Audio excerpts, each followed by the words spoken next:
And this will be the presiding image of Hinduism. Their idea is this, that God didn't make the world like a technologist, but he acted it.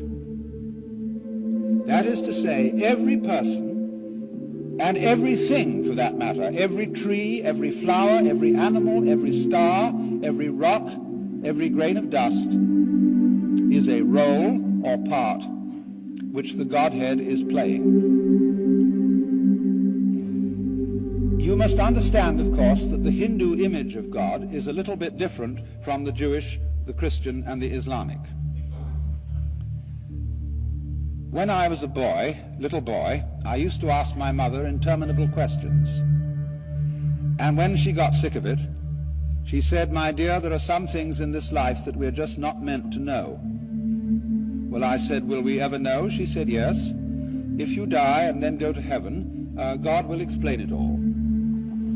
And so I used to hope that on wet afternoons in heaven, we would all be able to sit round the throne of grace and say to the Lord, "Why did you do this and why did you do that?" And he would explain. Every child in the West asks his mother, "How was I made?" And nobody knows, but they know that perhaps somebody does, and that'll be God, and he'll be able to explain. Likewise, if anybody gets mentally deranged and claims to be God, we always humor such people by asking them technical questions. How did you make the world in 6 days? Or if you're God, why couldn't you change this plate into a rabbit? But that is because in our popular image of God, God is the supreme technocrat. He knows all the answers. He understands everything in detail and could tell you all about it. But the Hindus don't think of God that way. If you ask the Hindu God, "How did you create the human body?" he would say, "Look, I know how I did it, but it can't be explained in words, because words are too clumsy. In words, I have to talk about things slowly. I have to string them out, because words run in a line. And lines add up to books, and books add up to libraries. And if I explained to you how I made the human organism, it would take all eternity for me to tell you. Unfortunately for me, I don't have to understand things in words in order to make them happen. Nor do you. You don't have to understand in words how you breathe. You just breathe. You don't have to understand in words how to grow your hair, how to shape your bones, how to make your eyes blue or brown. You just do it. And somebody who does understand to some extent, maybe a physiologist, he can't do it any better than you can. So that, you see, is the Hindu idea of divine omnipotence. And that is why their images of the gods very often have many arms. You'll often see the god Shiva with 10 arms, or the Buddhist Avalokiteshvara with 1,000 arms. And that is because their image of the divine is a sort of centipede. A centipede can move 100 legs without having to think about it. So Shiva can move 10 arms very dexterously without having to think about it. And you know what happened to the centipede when it stopped to think how to move 100 legs. It got all balled up. So in this way, the Hindus do not think of God as being a technician in the sense of having a verbal or mathematical understanding of how the world is created. It's done in a simpler way, just like that. Only if we had to describe this simple way in words, it would be very complicated, but God, in their idea, doesn't need to do so. But the remarkable difference is that the Hindu doesn't see any fundamental division between God and the world. The world is God at play. The world is God acting. Now, how could you possibly arrive at such an idea? very simply,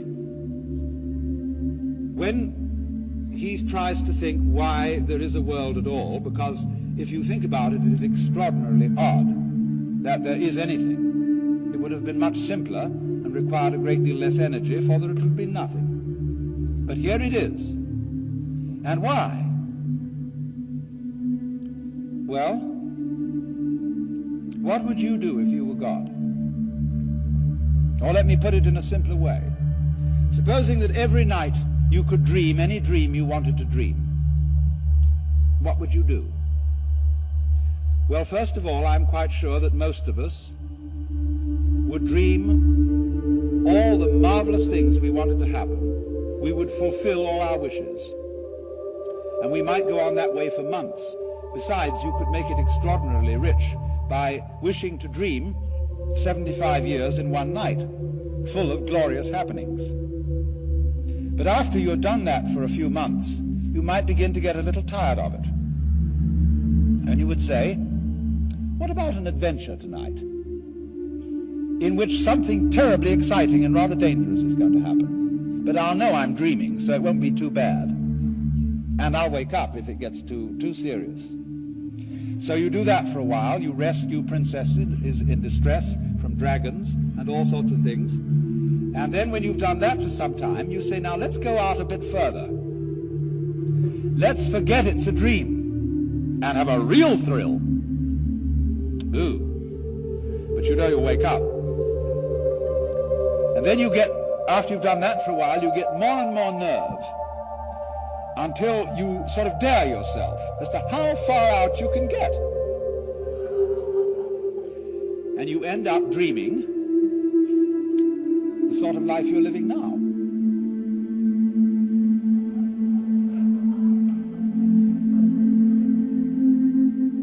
Now, why does one do that? Why would one do that?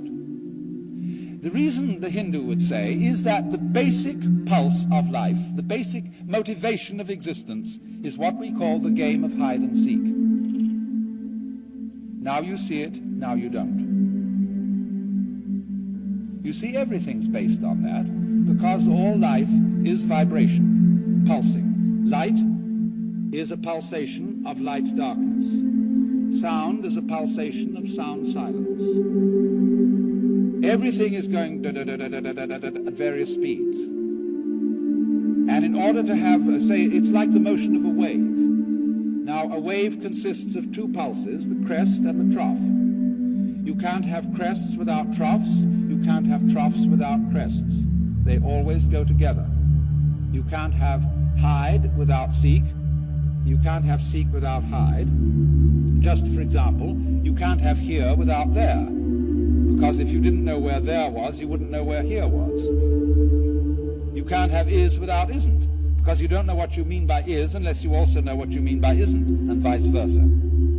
So in that way, they think that hide and seek is the fundamental game. As if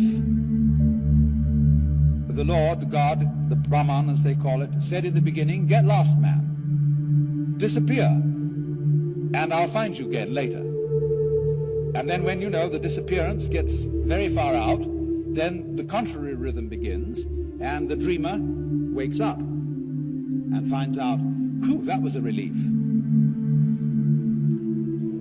And then after a rest period in which everything is, of course, at peace, it starts all over again, because the spirit of adventure springs eternal.